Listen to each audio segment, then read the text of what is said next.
Hello, welcome to Virgo Philippines. So, reading po ito for Virgo, Sun, Moon, Rising, Venus, and Jupiter Virgos. Take only what resonates. Bale, hindi ito magre-resonate sa lahat kasi normal yan, guys. Hindi ko talaga makukuha lahat ng energy ng Virgo sa mundo. But anyway, kung hindi ka nakaka-relate, may mga next readings pa naman tayo. Okay, kung makaka-relate ka, pwede rin namang hindi 100%. Ayan, so, bahala ka nang ilagay ang sarili mo sa sitwasyon. Okay? And sa mga gusto magpa-personal reading, Jing Tarot Reader, ha, pakisearch na lang siya sa Facebook. And si Jing Tarot Reader, meron na rin siyang YouTube, pakisearch na lang. Pakisubscribe na rin, guys. And hopefully mag-comment ka dyan sa baba. Sobrang ma-appreciate ko yung comment mo. Ayan, nagpapakita kasi yung guys ng malaking suporta sa akin, kung alam nyo lang. Meron din akong TikTok shop, guys. So, pwede nyo akong i-search sa TikTok kung gusto mong mag-avail ng mga products na available sa akin. Like crystals bracelets and mga evil eyes, etc. Mga pampaswerte, meron ako yan. Okay, start na natin ang reading. This is for the sign of Virgo, Sun, Moon, Rising, Venus, and Jupiter Virgos. Ayan. What do we have here for Virgo, Sun, Moon, Rising, Venus, and Jupiter Virgos? This is general love reading, by the way, ha? Okay. Okay, may lumabas dito. You do have here the Queen of Wands, the Magician, and you do have here the Three of Cups. Queen of Swords is here.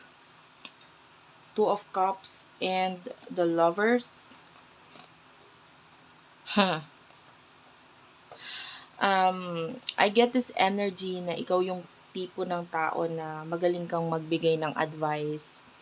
Any kind of advice with the Queen of Wands. This is you. This is you being an advisor. Magaling kang mag-advise lalo na sa mga kaibigan mo. Kahit sa ang larangan sa skill, sa career, sa love. And you have the energy of the Queen. Yan. Sa nakikita natin, sa ngayon, ang ginagawa mo is, dinedevelop mo yung sarili mo, skills mo, and maybe relationship mo with your friends. Okay? Or family, I don't know, some kind of reconciliation with someone na nakakapagpasaya sa'yo. So, maybe nagiging mas communicative ka ngayon, unlike before. And with regards sa iyong love life, nakikita natin na parang with the Queen of Swords, you are cutting off etong maybe with the Two of Cups and the Lovers. This could be another relationship. Yung iba pwedeng madali lang sa'yo. Kung ikaw ay nasa isang relasyon, para sa'yo ngayon, napakadali lang i-cut off nitong karelasyon mo.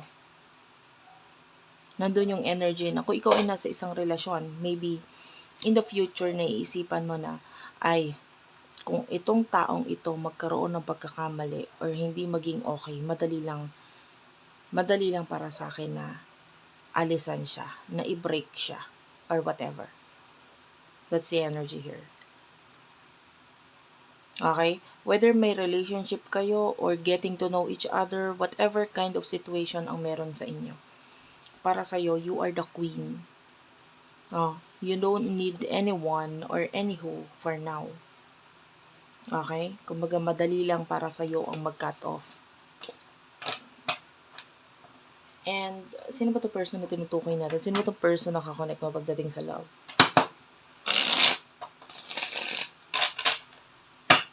For the sign of Virgo, please.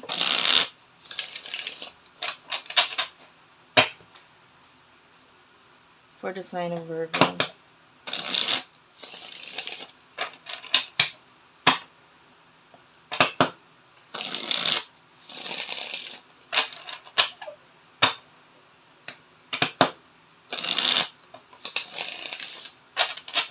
Wala shuffle.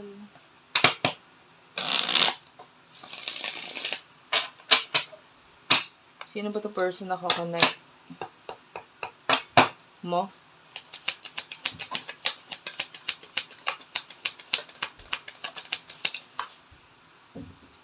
Ten of Pentacles is here. Four of Swords. Ace of Swords. Two of Pentacles. Ang energy nitong taong to is kahit parang tipong kahit wala siyang masyadong gawin or ginagawa, there's money. So, maybe nasa isang family siya na pwedeng maraming pera naman doon or nasa maganda ang kanyang status, ganyan. Or might be nasa comfortable na pamumuhay siya ngayon. So, anyway,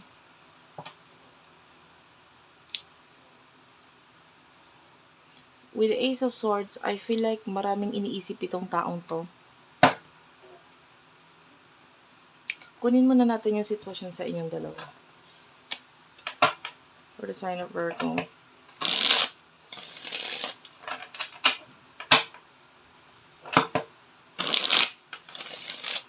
Anong sitwasyon sa inyo nitong taong to?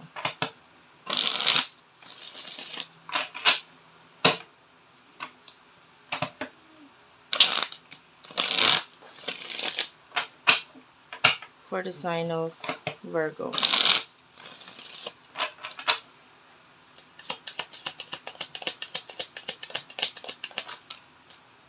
You do have your pretending. And tell me about this.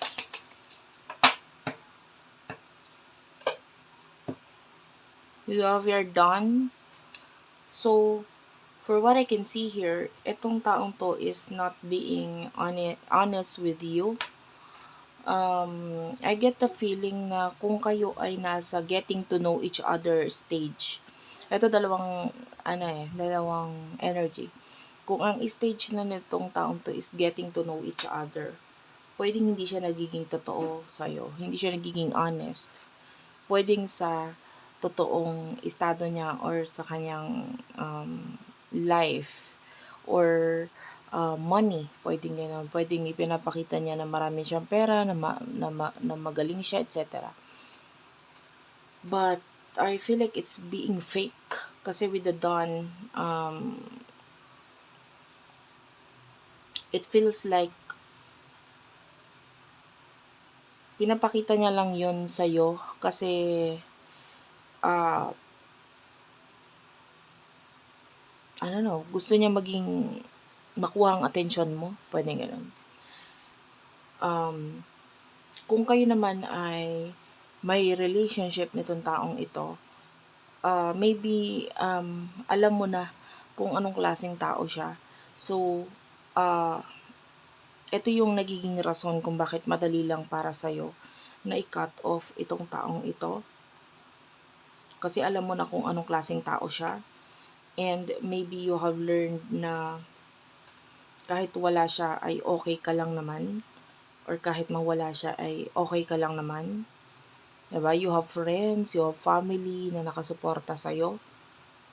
And, yeah. So, all in all ngayon, medyo utak mo yung ginagamit mo.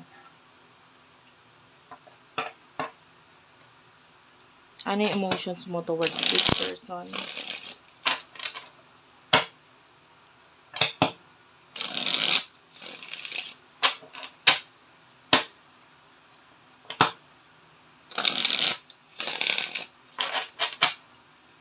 Emotion mo para sa taong to. Three of Pentacles, the Star is here.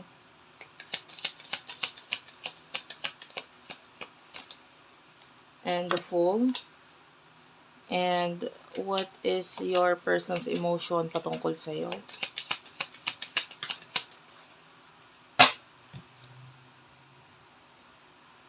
Knight of Wands, Four of Pentacles. One more card. Five of Pentacles. Um, what is the situation here? Mutual energy.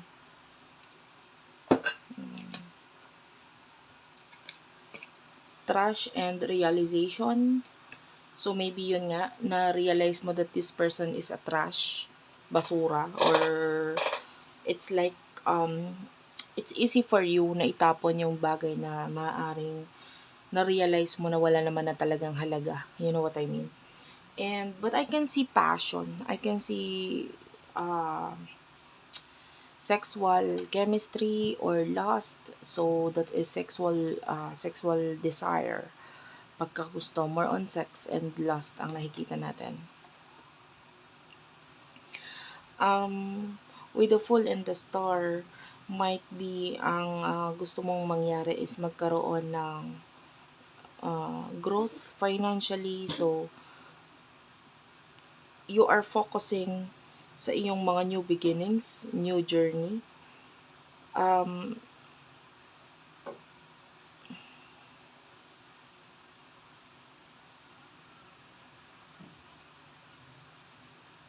I feel like someone here is, maybe you like someone else, ganun yung energy, may gusto kang iba, or there's someone, maybe coming from a friend energy with the Three of Cups, ang nagkakagusto sa'yo. And, ibang tao pa to ha, na nakikita natin. So, maybe ikaw ay may gusto pang iba, or itong taong ito ang may gusto sa'yo, like this person wants to have you kind of energy.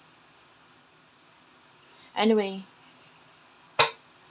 pagdating dito sa person na ito, medyo nalulungkot siya, na nasasaktan siya, because yung kahit alam mo, hindi lang ikaw yung nakarealize ng mga bagay na na-realize mo ngayon, kasi kahit siya na-realize niya rin yun. With the Four of Pentacles, I feel like nakita niya yung halaga mo, and this person, hindi kanya kayang mawala, hindi kanya kayang ma-let go or i-let go. With the Knight of Wands, this person wants to have a future with you. Gusto niya magkaroon ng future sa'yo. Kasi sa totoo lang, kung wala ka, wala naman talaga siyang future. Tell me about this.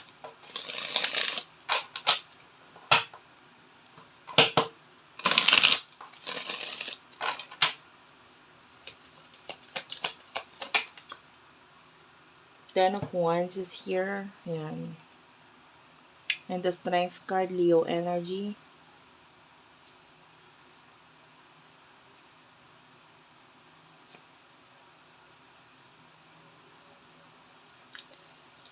I feel like itong person na to,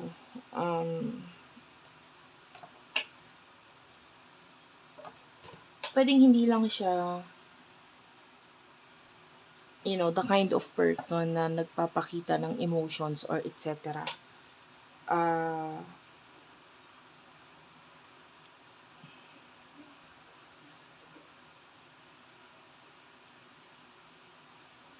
I feel like ina-admire ka niya sa kung paano mo kinaya lahat, no, ng mga ginagawa mo ngayon.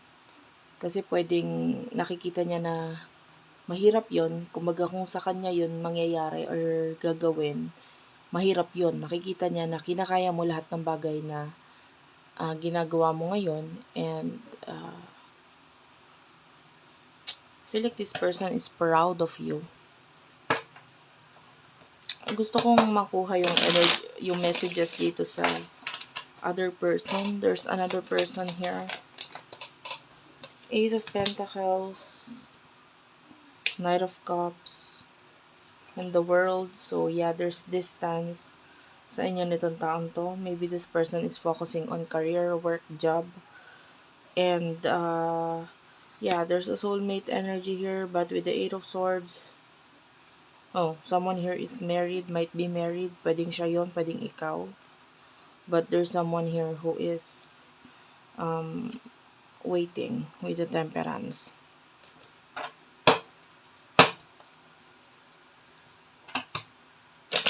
What will happen in the future for you? What will happen in the future for you? Virgo. And then your future for Virgo, please.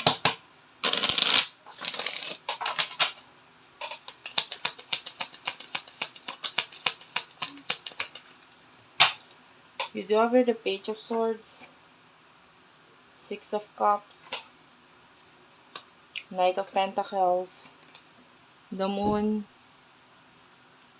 Two of Swords is here.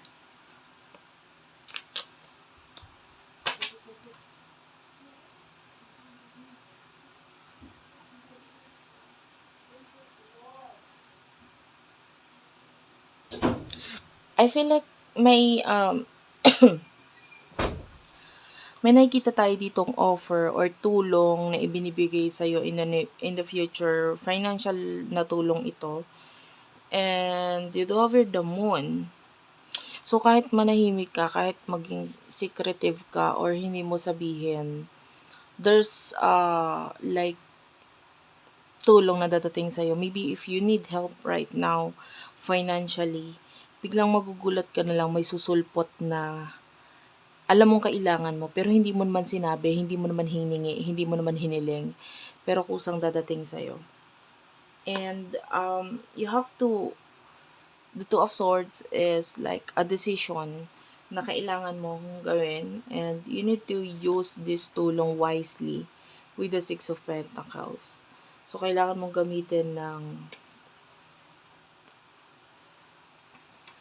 gamitan mo ng katalinuhan din kung paano mo gagamitin itong tulong na ito. With the Seven of Wands, for some of you, may mga lalabas na skills na maaaring hindi mo masyadong ipinakita in the past, or medyo saglit na natahimik na skills mo, talent mo. I'm seeing you showing these talents. Yeah, you do have the Ace of Wands. So, may new beginning for you in the near future. Yeah. Lalo na sa iyong career, nakakita tayo ng mga family na involved regarding dito. Yeah, pagdating sa career talaga, magiging there's this new beginning na naghihintay para sa'yo. And tell me about the future in love for Virgo.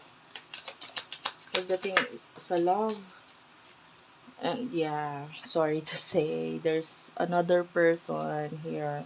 Three of Swords. Pero kailangan mo mag-decision regarding these two people in the future. Kasi talagang matagal na naghihintay itong taong to. The other person. And nakita tayo dito ng Tower moment, which is kind of an ending. And Three of Wands. Yeah. There's a decision to make, and meron kang choices. Ayan, you do have options with the Nine of Cups. Ang tanong, sino, alin, paano? Diba? Pareho namang may malulungkot or masasaktan when you make this final decision. Pero I feel like you are leaving something. Meron kang aalisan because you are facing the truth, the reality. And mas nakikita natin na you're choosing something na mahal mo at masaya ka. Okay? Regarding love, it's up to you kung ano yung future na gusto mo. Kasi there's choices, pero nasa sayo kung saan mo gusto talagang mapunta. Okay? But I can see someone na dadating and kailangan mong mamili. Thank you for watching. I love you all and bye-bye.